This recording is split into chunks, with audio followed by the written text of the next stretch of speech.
Gilbert Belnap, 1821–1899. Autobiography, 1821–1846. Typescript, HBLL. Autobiography of Gilbert Belnap. I, Gilbert Belnap, am the son of Rosal and Jane Belnap, and was born in Hope, Newcastle District, Upper Canada, on December 22, 1821.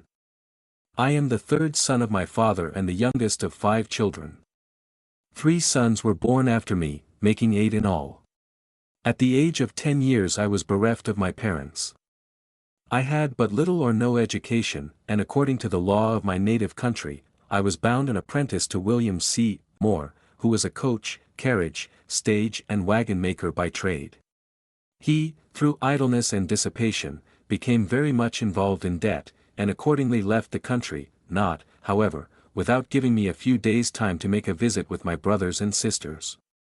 I did not understand the nature of his generosity at the time, neither was I made acquainted with his intended elopement until the night of his departure.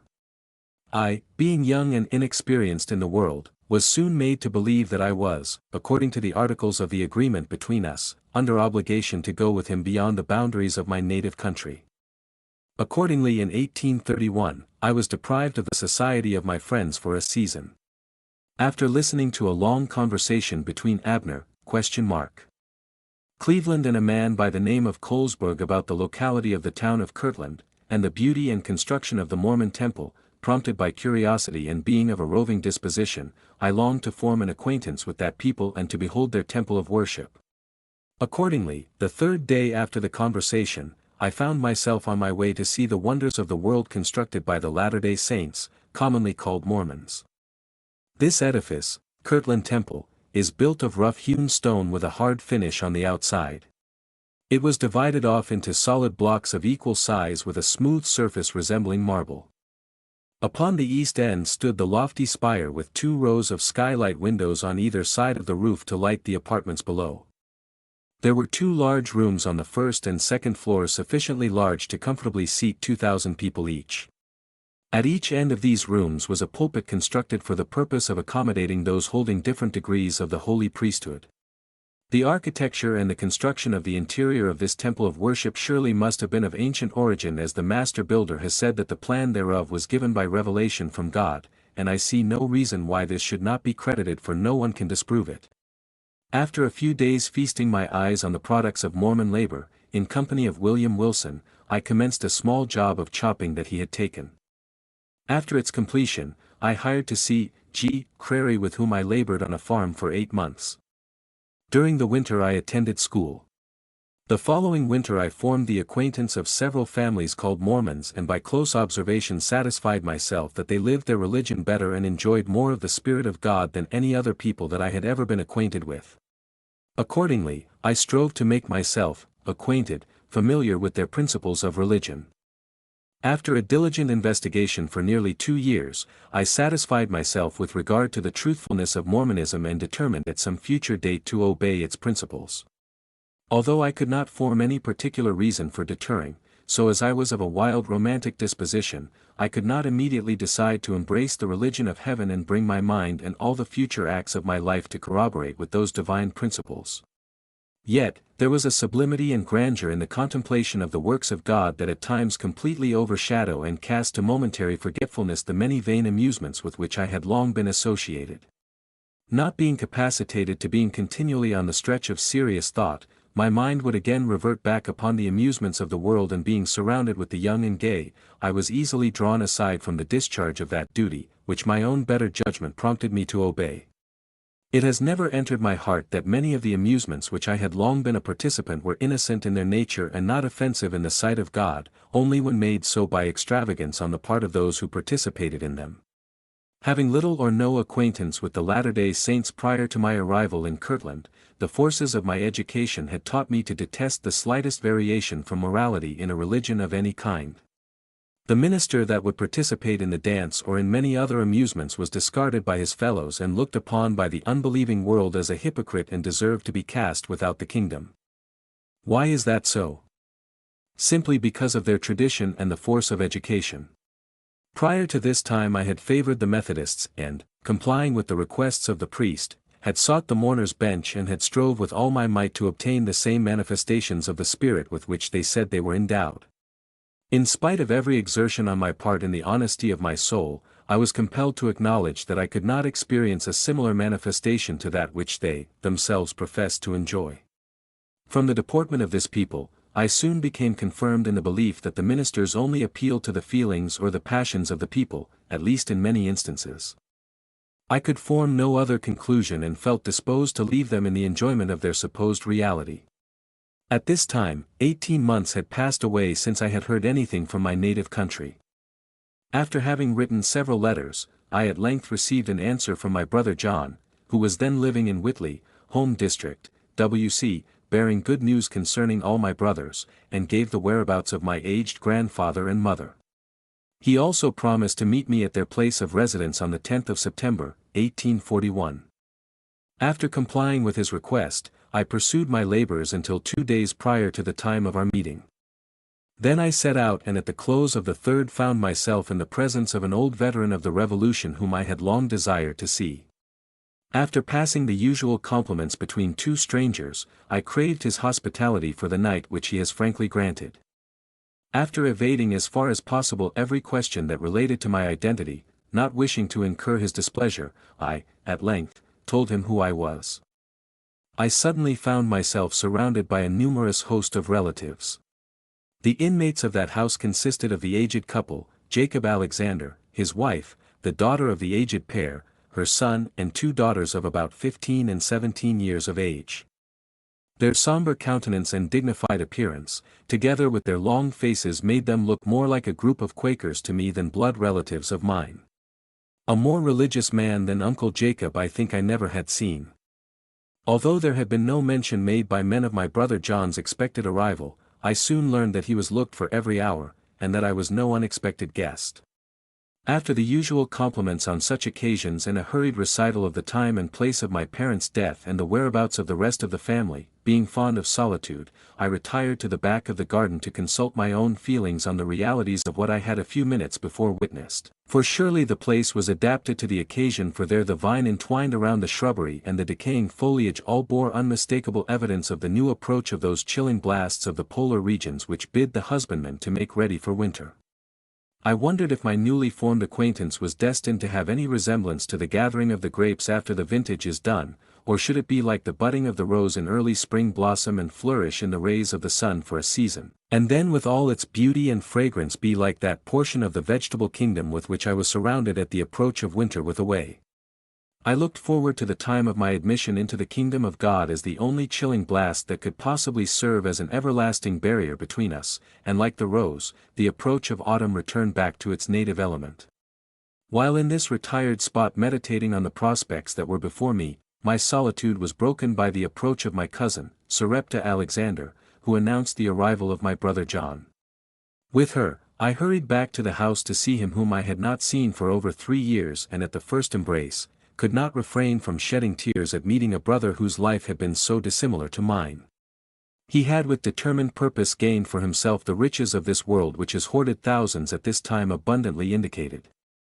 While I detailed in my romantic way my life during the past few years, little did he think the future, or God, had a place in my thoughts and that I delighted in the perusal of sacred and profane history.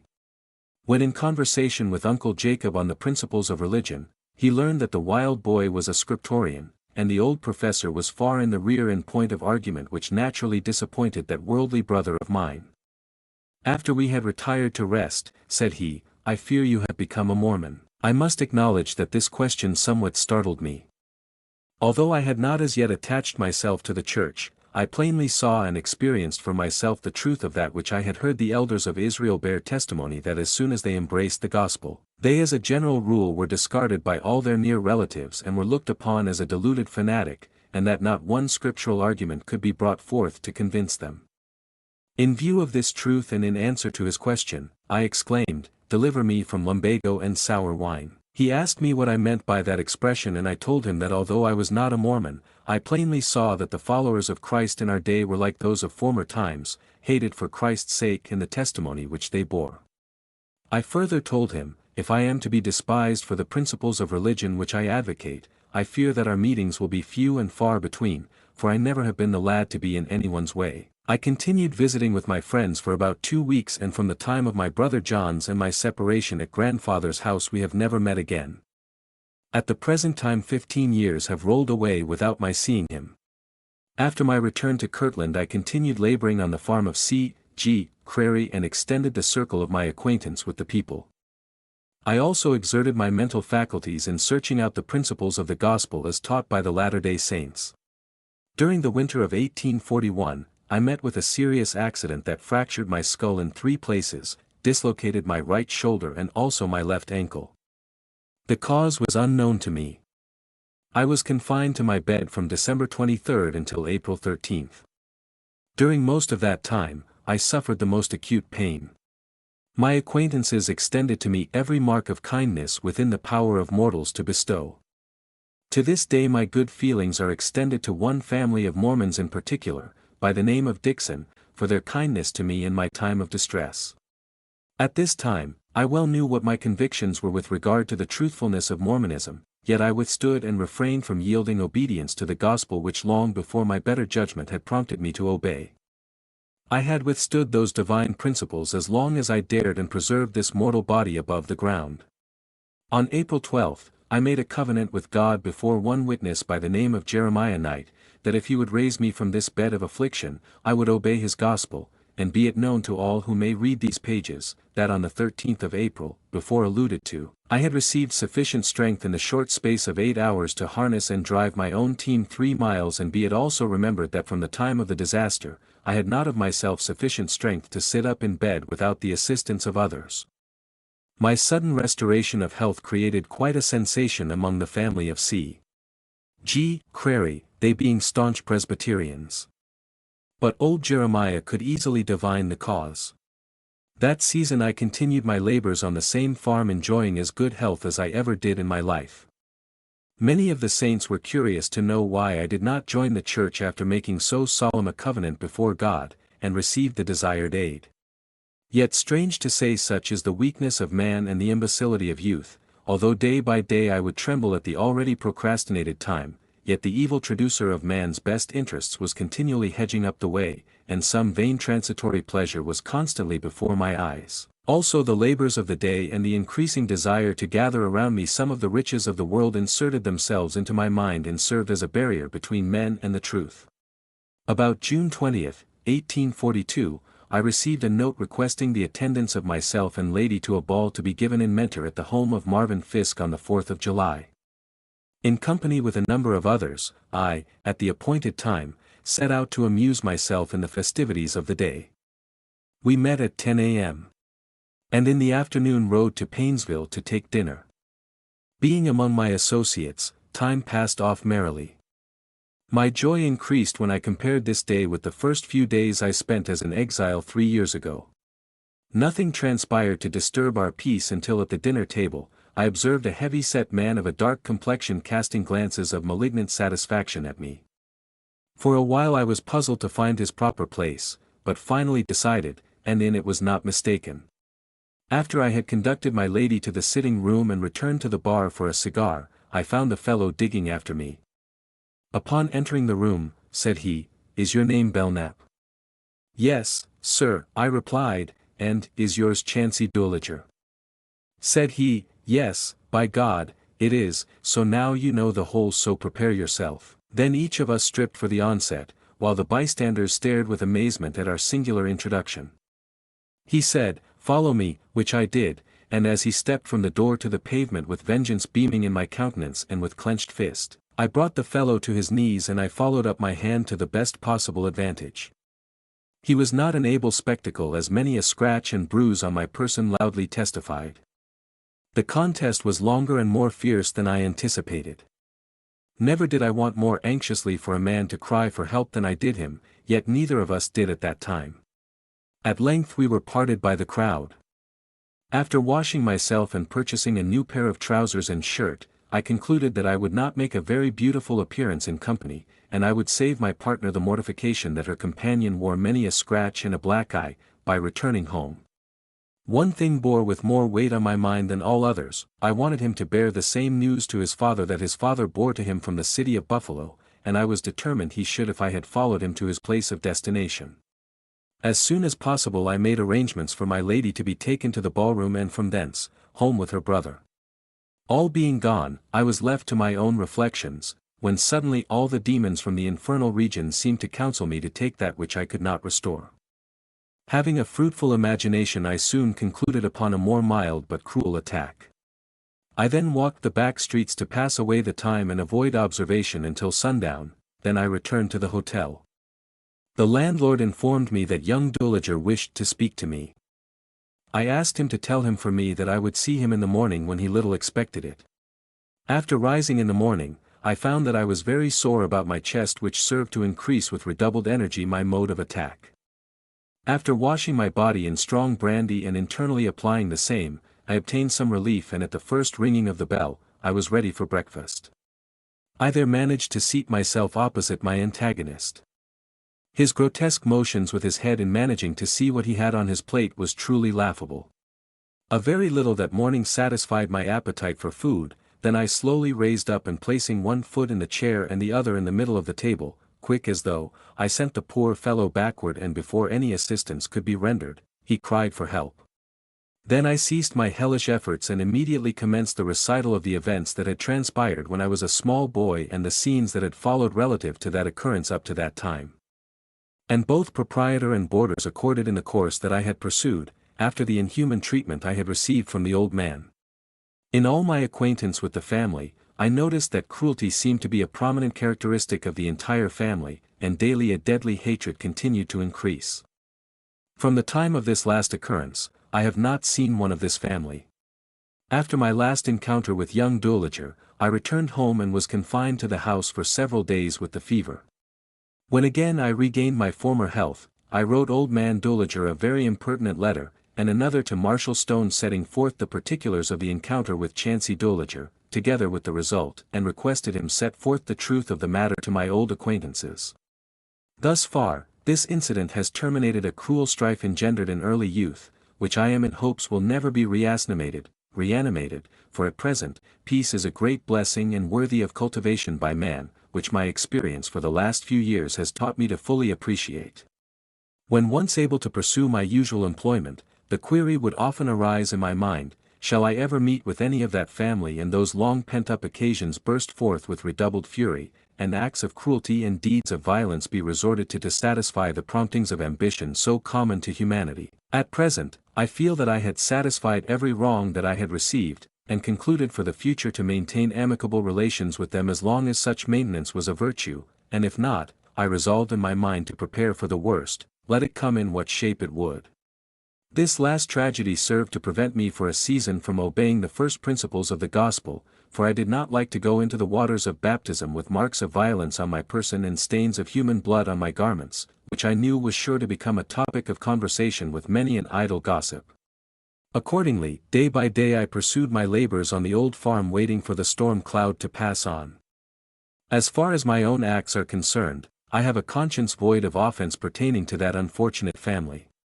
Yet there was a secret monitor within my breast that would frequently warn me that delays were dangerous, and that I had better fulfill the covenant I had made with my God in the presence of one witness.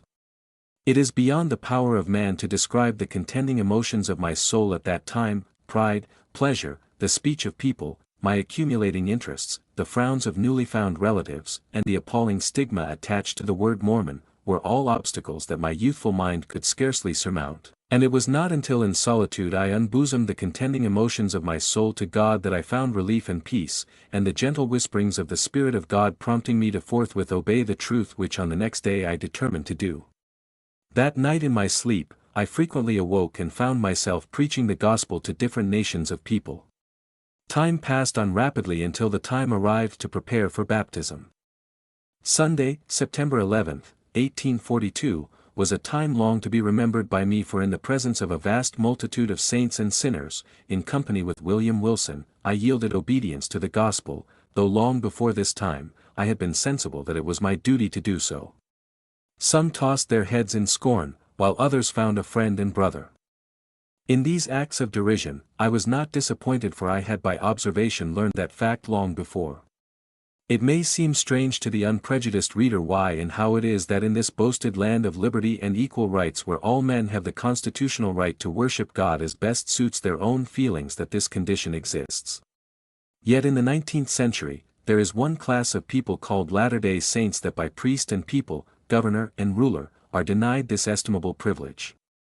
In the history of this church, there is abundant testimony to this fact which I shall have occasion to refer to in relating my experiences. After joining the church, I strove with determined purpose to keep the commandments of God.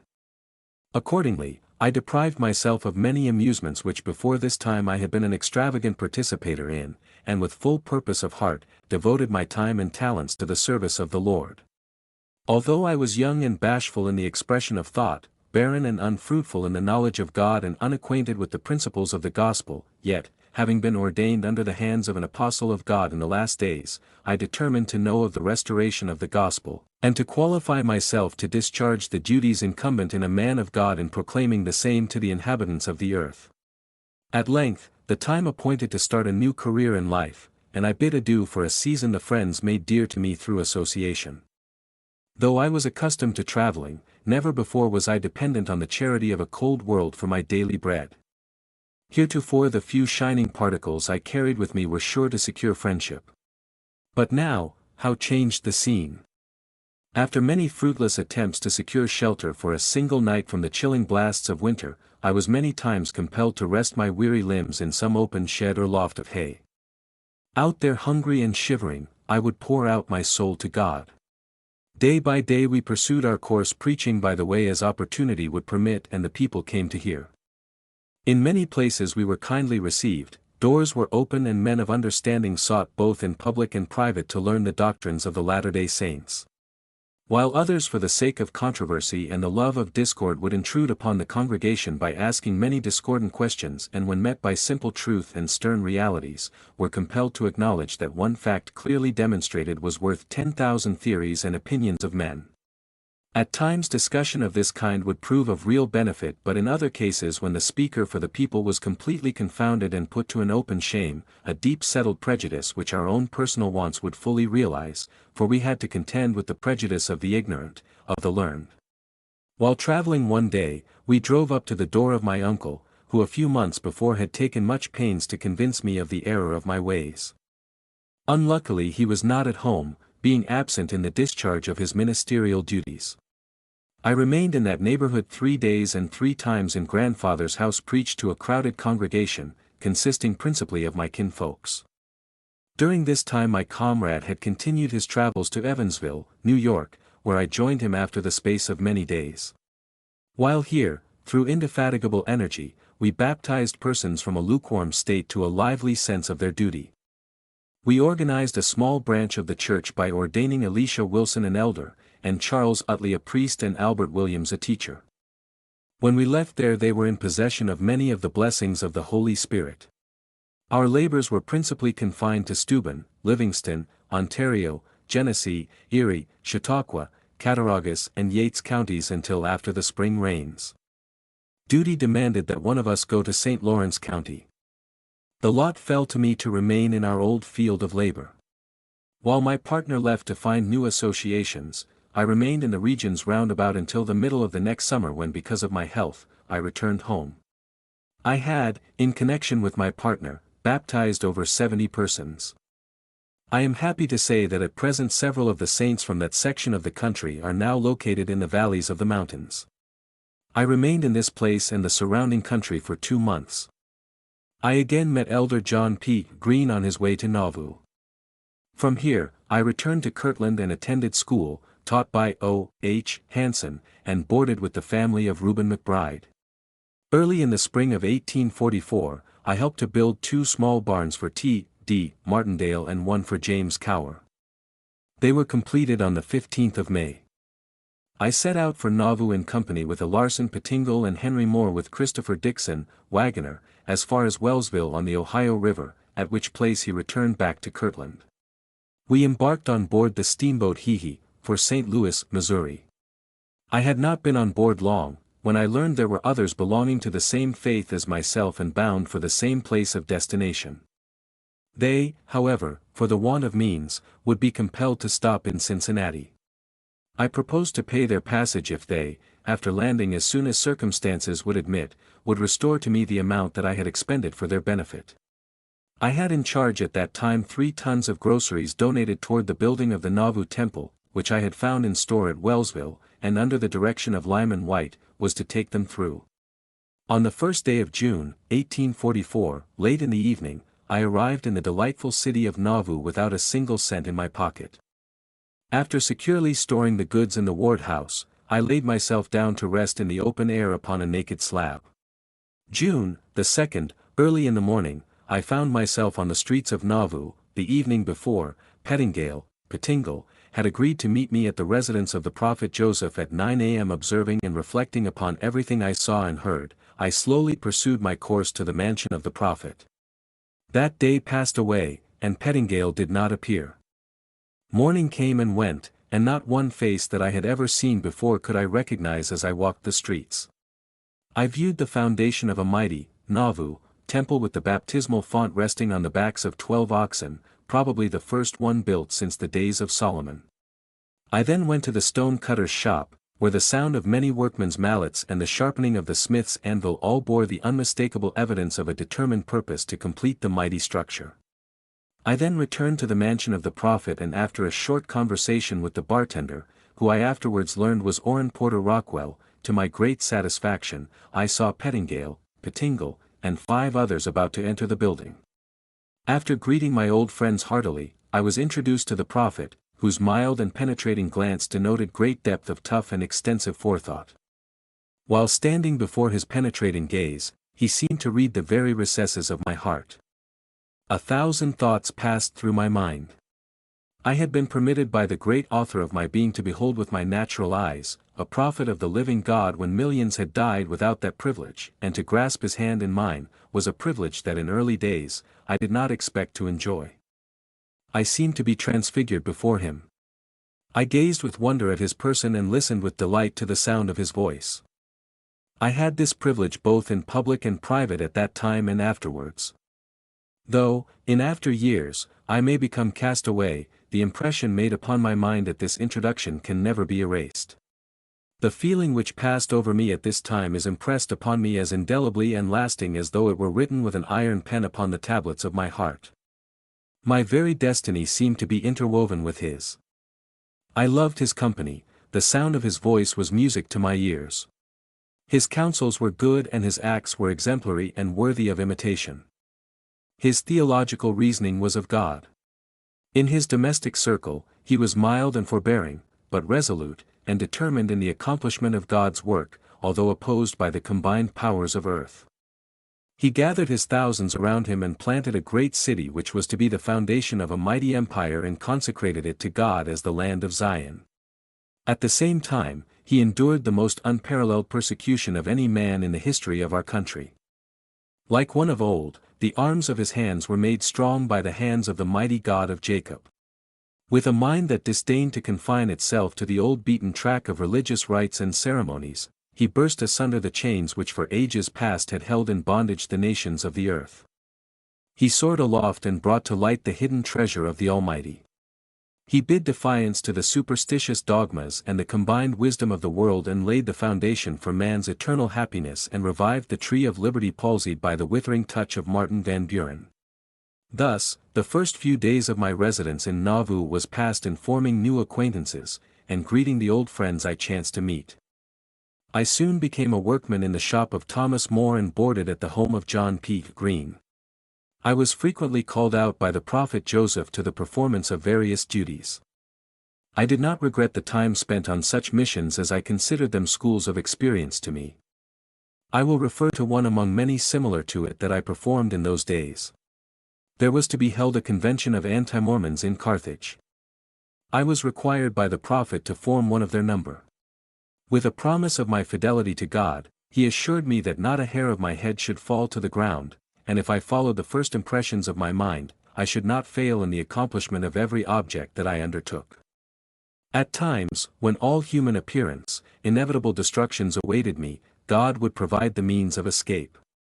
When first I entered Carthage, I was interrogated by Joseph Jackson, Mark Barnes, and Singleton as to what business I had there. I replied that I had business at the recorder's office. They, being suspicious of deception, went with me to the office. After examining the title of a certain tract of land, many impertinent questions were asked me, which I promptly answered.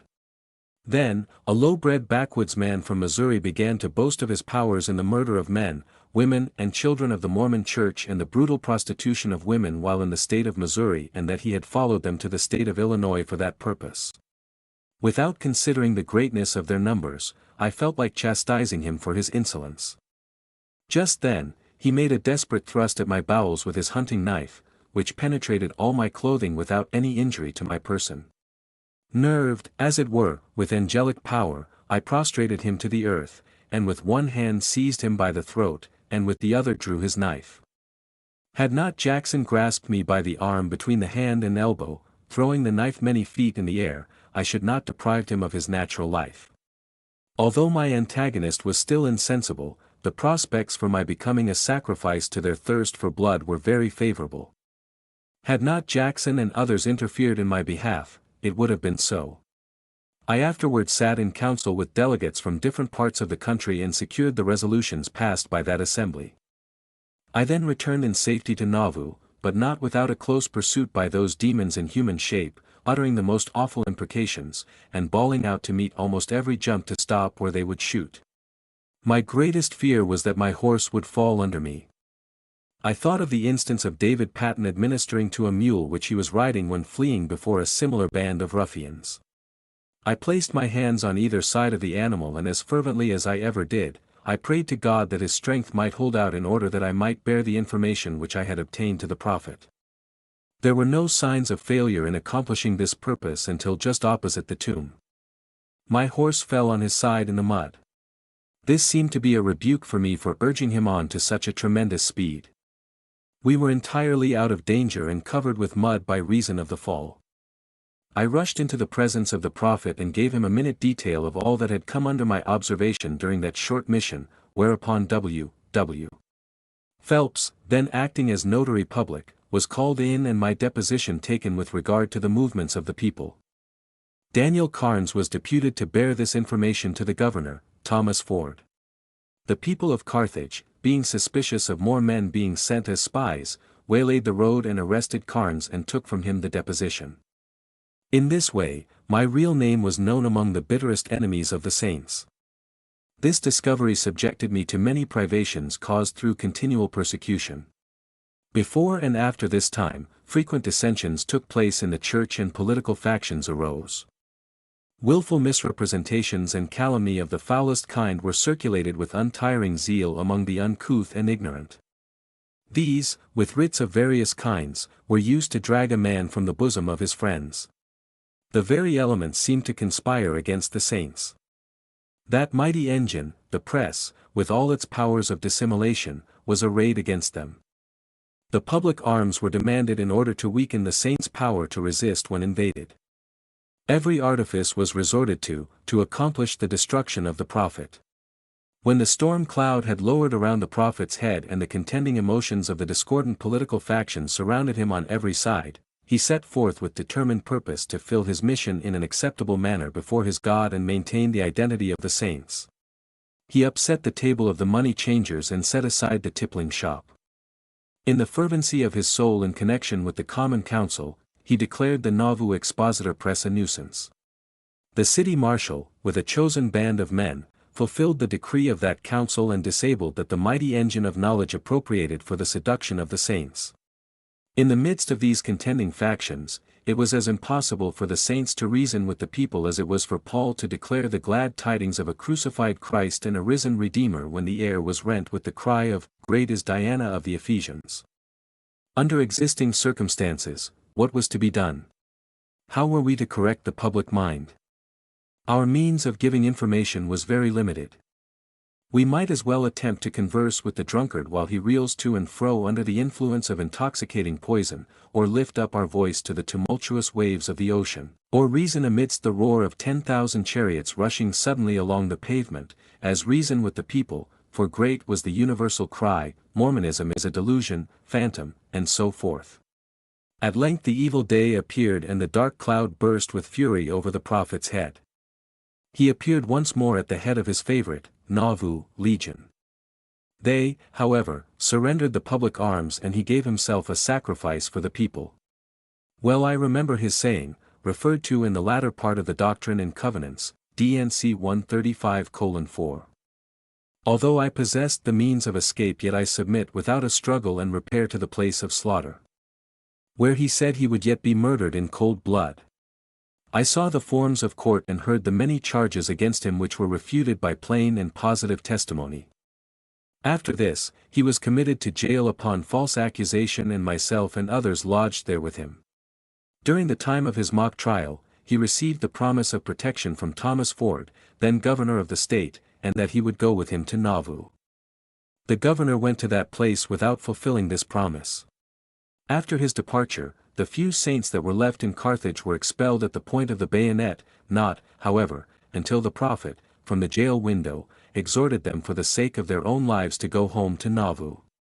I well remember those last words of exhortation, and the long and lingering look on the den of infamy, for I did not consider that safe with such a guard. Thus, the prophet, his brother Hiram, Willard Richards, and John Taylor were left alone in the hands of those savage persons. The afternoon previous to the martyrdom, we hurried to Nauvoo to announce the coming of the prophet as was agreed by the governor, Thomas Ford. But with him came not the beloved prophet, which soon convinced the people that treachery of the foulest kind was at work. This cowardly, would-be great man tried his best to intimidate the people. It was with difficulty, however, that some few could be restrained from making sad havoc among his troops. Had the saints known the extent of his treachery, I am of the opinion that Nauvoo was of short duration, for well he knew the deep designs against the prophet's life. On his return to Carthage, he met George D. Grant bearing the sad news of the slaughter at the jail, whereupon the cowardly curse arrested Grant and took him back to Carthage in order to give himself time to escape. Thus, the distance of 18 miles was traveled over 3 times before the sorrowful news of the prophet's death reached his friends. In the afternoon of June 26, the mournful procession arrived bearing the mangled bodies of the prophet and the patriarch and elder John Taylor. Although the latter still survived, he mingled his with the best blood of the century. Willard Richards escaped without a hole in his garment. Their bodies were placed in a commodious position and the assembled thousands of saints gazed in mournful silence on the faces of the illustrious dead. While penning these few lines, tears of sorrow still moisten my cheeks and I feel to hasten to the recital of other events. At this time, many of the 12 apostles and the principal elders of the church were absent on missions. As soon as possible when they heard of the awful tragedy, they returned home to Nauvoo. Truly the state of affairs was lamentable. A whole people were apparently without a leader and like a vessel on the boisterous ocean, without a helm. In a few days, Sidney Rigdon arrived from Pittsburgh and set up his claims as guardian of the church. Diversities of opinion prevailed among the people. In a meeting of the saints, Brigham Young, then president of the Quorum of the 12, from a secluded retreat, appeared on the stand. There, in plainness and simplicity, he proved himself by ordination from the prophet to be his legal successor. This is confirmed by Orson Hyde and other members of the 12. After the above demonstration of facts, Rigdon appeared no more in public to vindicate his claims for guardianship, but by secret meetings and private councils, strove to gain his point. Notwithstanding his power of eloquence, he loaded himself with eternal infamy and returned in disgust to Pittsburgh, leaving a firm conviction in the minds of the saints that he completed his own ruin. After this, the saints enjoyed a short respite from cruel strife but not without an almost endless drain of their substance by continued suits at law imposed on them by the ungodly. With united efforts, however, they strove to complete the Nauvoo temple of worship which they desired to do if permitted by their enemies. Should they not complete the temple, the saints, according to the revelations of God, DNC 124:30-33, were to be rejected together with their dead, but thanks to God, their work was acceptable and many were permitted to receive their endowments. Again, because of the prosperity of the saints, the fire of persecution was kindled in the summer of 1845, and the blaze of torment was applied to many a house and sack of grain, and whole settlements were driven into Nauvoo, destitute of the comforts of life, and some were shot down in the presence of their families and everything they had consumed by fire. This state of affairs continued to grow worse until the leaders, in order to preserve the identity of the church, were compelled to endorse articles of agreement to leave the country as soon as possible. In the month of February, 1846, the western shore of the Mississippi was covered with the companies of the saints. Some had covers drawn over their wagons while others had only a sheet drawn over a few poles to make a tent. Sometimes these rude tents were the only covering for the invalid forms of the unfortunate. Many was the time, while keeping the watchman's post in the darkness of the night when the rains descended as though the windows of heaven were open, have I wept over the distressed condition of the saints. Toward the dim light of many a flickering lamp have my eyes been directed because of the crying of children, the restless movements of the aged, infirm and mournful groan of many suffering from fever. These have made an impression on my mind which can never be forgotten.